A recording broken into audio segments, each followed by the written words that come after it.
Halo, jumpa kembali dengan kami di acara pemuritan anak. Ya, materinya kali ini diambil dari Mazmur 23, Mazmur Gembala. Ya, dari Alkitab bergambar anak. Silakan, Dik. Mazmur Gembala. Tuhan adalah gembalaku, Dia mencukupi segala keperluanku. Dia membaringkanku di padang rumput yang hijau. Dia menuntunku ke air yang tenang. Ia memberiku kekuatan yang baru.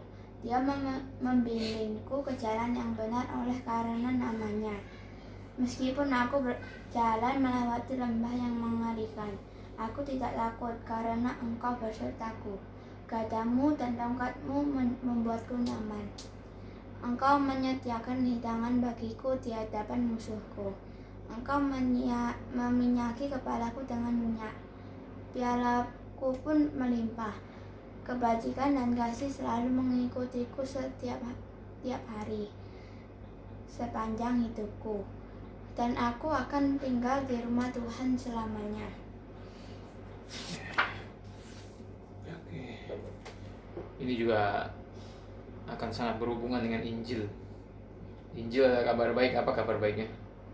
Kabar baiknya adalah Allah yang turun ke bumi dalam rupa manusia yang bernama Yesus. Dia menjalani semua perintah Bapanya di perjanjian lama dengan sempurna.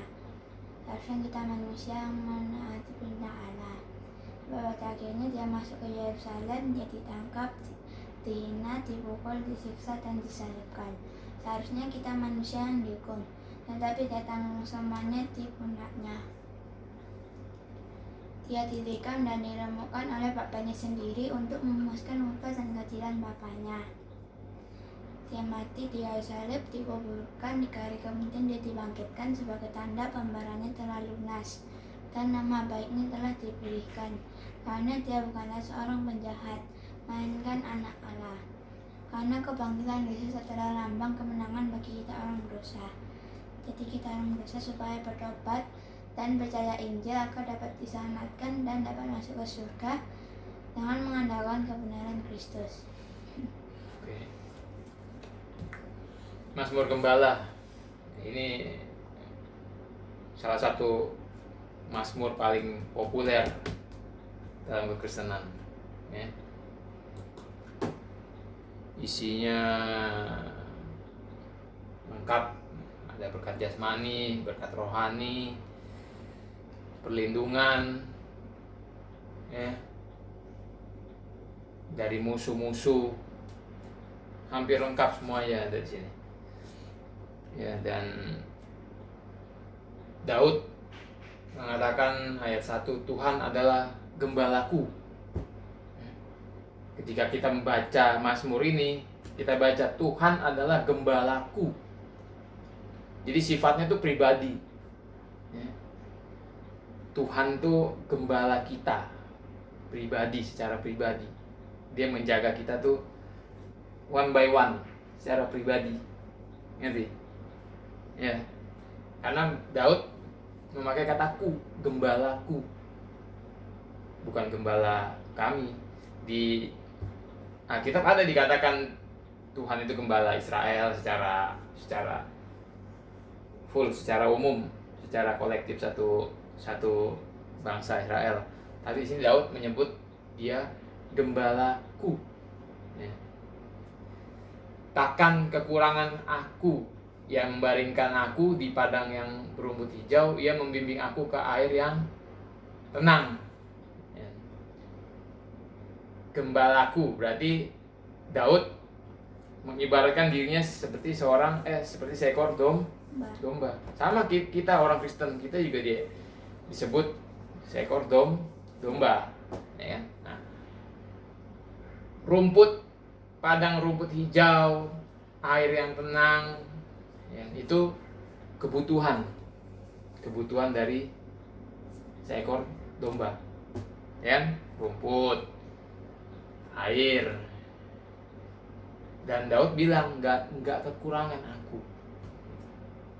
Jadi ketika kita ikut Tuhan, dia itu seperti gembala bagi kita, kita nggak akan kekurangan. Artinya kita dicukupkan, ya, bukan melimpah. Kalau melimpah, Daud pasti ngomong, Tuhan adalah gembalaku, aku berkelimpahan. Enggak, dia bilang takkan kekurangan aku. Jadi cukup, ya, makanannya cukup, air cukup, dan dia menyegarkan jiwaku. Dia menuntun aku di jalan yang benar. Gembala Tuhan itu nggak bakal membiarkan kita tersesat. Kita dituntun di jalan yang benar oleh karena namanya. Jadi ingat, sekarang orang Kristen terbalik, gitu loh.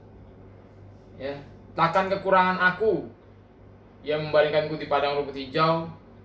Ia membimbingku ke air yang tenang. Yang dilihat padang rumput hijau dan airnya sekarang orang Kristen. Padahal yang dilihat Daud itu, kenapa dia bisa nggak kekurangan, kenapa dia bisa dicukupkan? Yang dia lihat itu gembala, yang dia lihat itu Tuhan.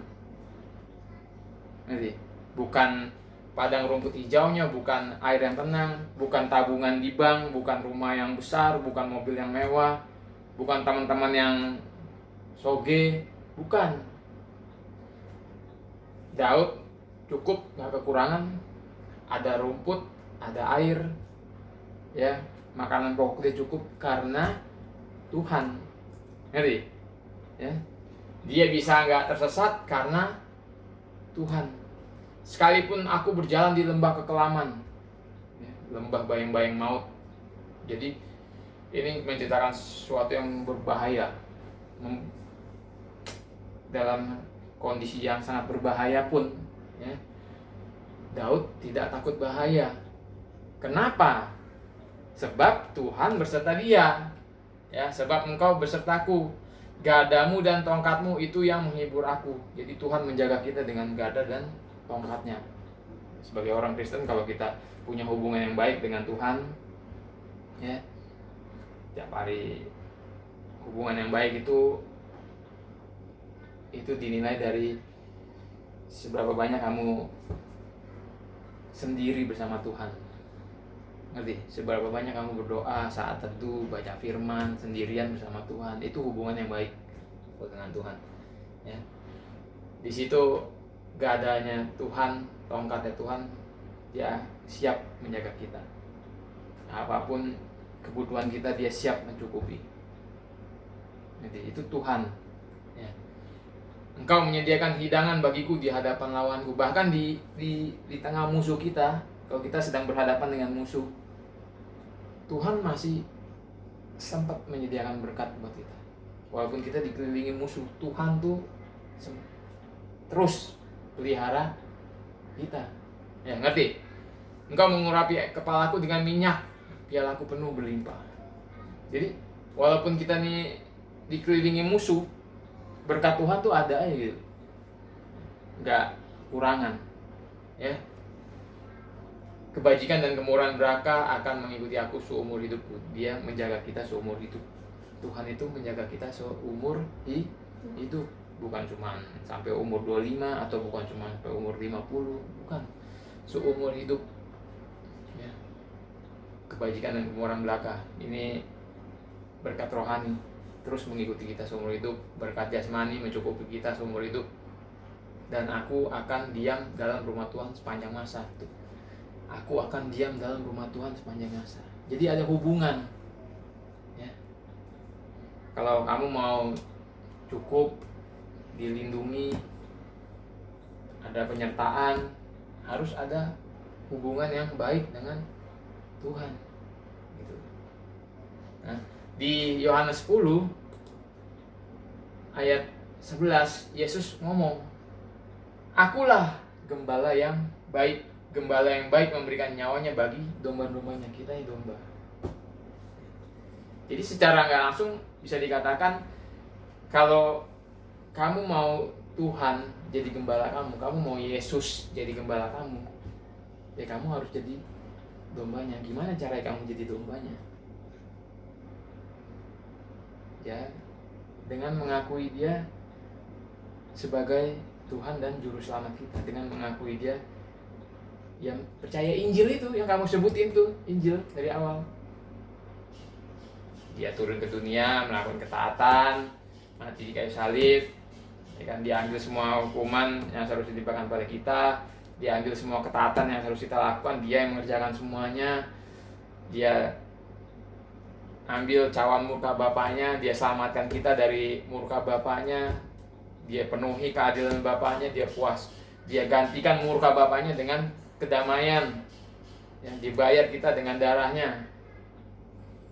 Sampai dia mati kayu salib, dia selesaikan semua dengan sempurna. Dia mati kayu salib, 3 hari kemudian dia dikuburkan, 3 hari kemudian dia dibangkitkan sebagai tanda bahwa pembayaran yang dia lakukan buat kita itu menebus kita dari hukuman Bapa, dari murka Bapa.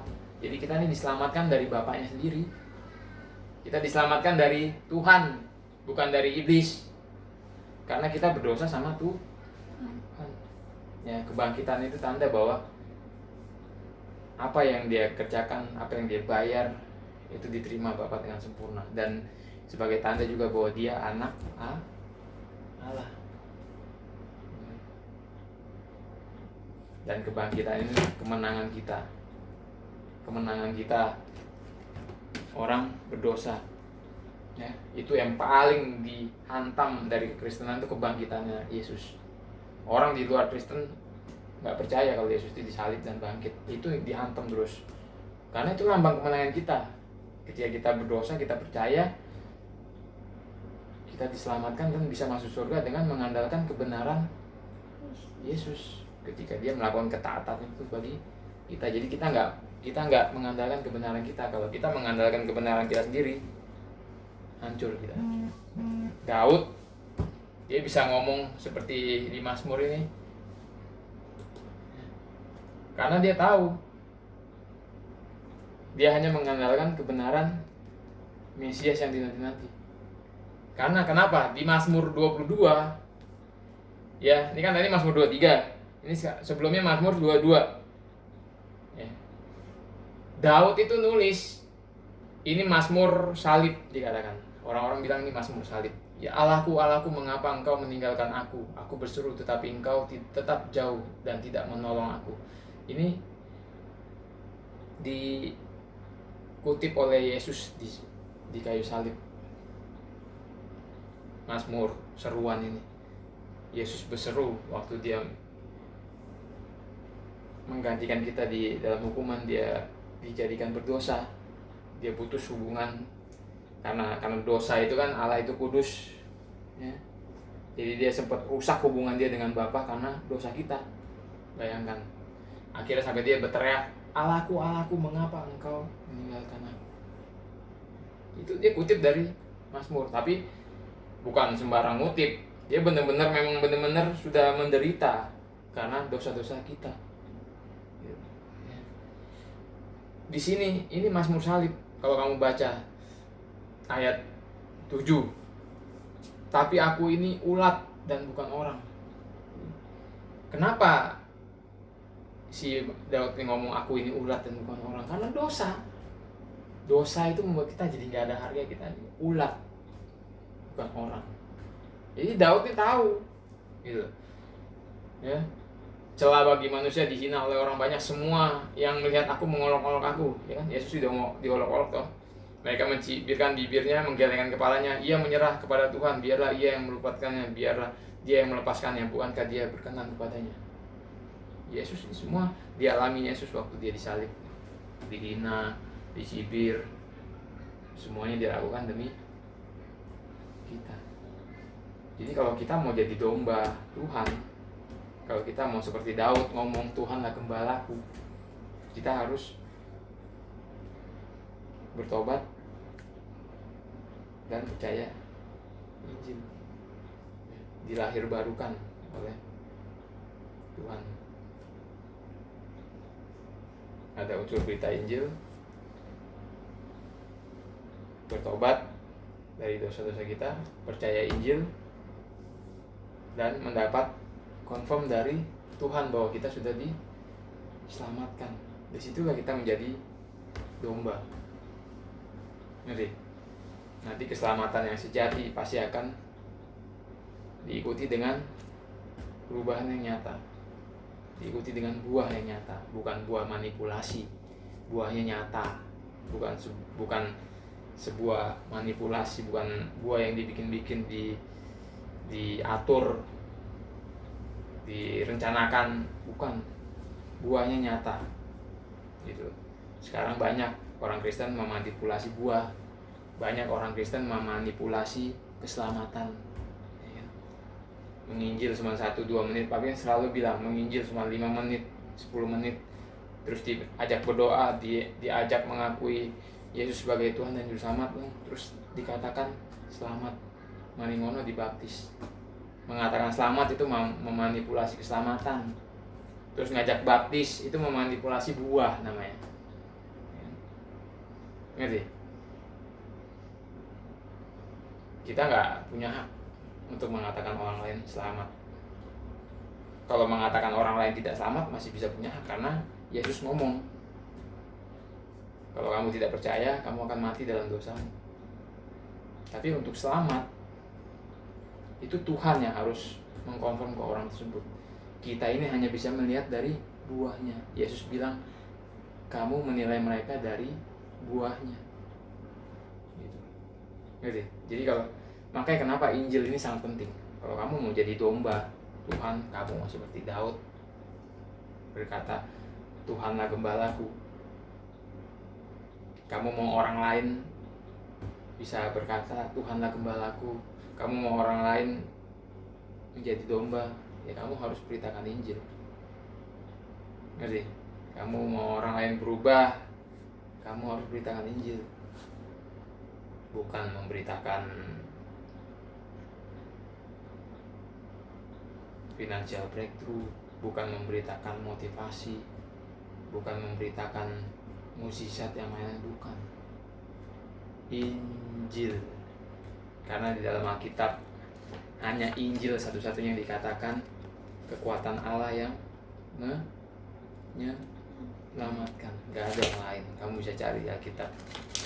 Kalau ada berita lain yang menyelamatkan selain Injil, gak ada sih. Kalau ada berita lain yang menyelamatkan selain Injil, kita berhenti bikin video Injil. Karena memang ada satu-satunya Injil yang bisa menyelamatkan manusia. Injil adalah kekuatan Allah yang menyelamatkan. Tapi sekarang Injil itu diganti dengan pertanyaan, dikurangi, diganti dengan mengikuti doa segala macam.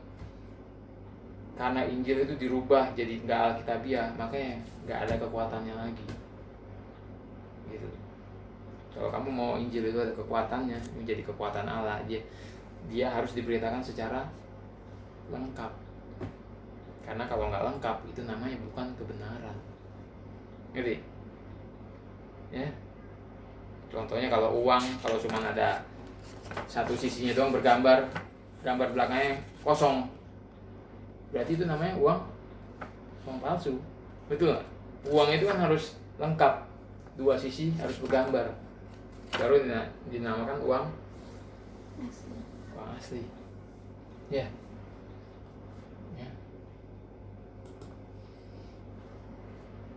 Seperti yang Pak bilang tadi, kamu jadi domba itu ditandakan dengan apa? Hubungan. Ya. Di sini dikatakan di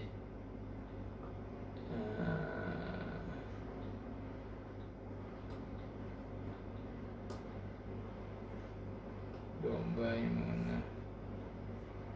Nah, hubungan. Ya, akulah gembala yang baik dan aku mengenal domba-dombaku dan domba-dombaku mengenal aku. Jadi mesti ada hubungan. Kalau kamu jadi domba dan Tuhan gembala kamu, mesti ada hubungan. Di sini katakan, akulah gembala yang baik dan aku mengenal domba-dombaku, kata Yesus.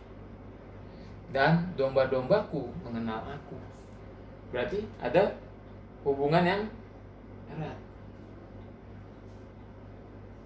Makanya papi kan suka bilang, kita harus baca firman, kita harus banyak doa, saat teduh sendirian bersama Tuhan, baru kita bisa bilang kita punya hubungan, baru kita bisa bilang kita ini dombanya Tuhan dan Tuhan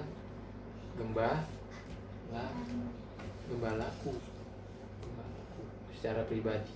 Ini sifatnya pribadi antara Kelin dengan Tuhan langsung. Ngerti? Waktu Kelin percaya Injil, lahir baru, diselamatkan, lahir baru, itu hubungannya sudah pribadi antara Kelin dengan Tuhan. Gak ada yang bisa memisahkan kecuali dosa. Makanya kalau ada dosa mesti dibereskan.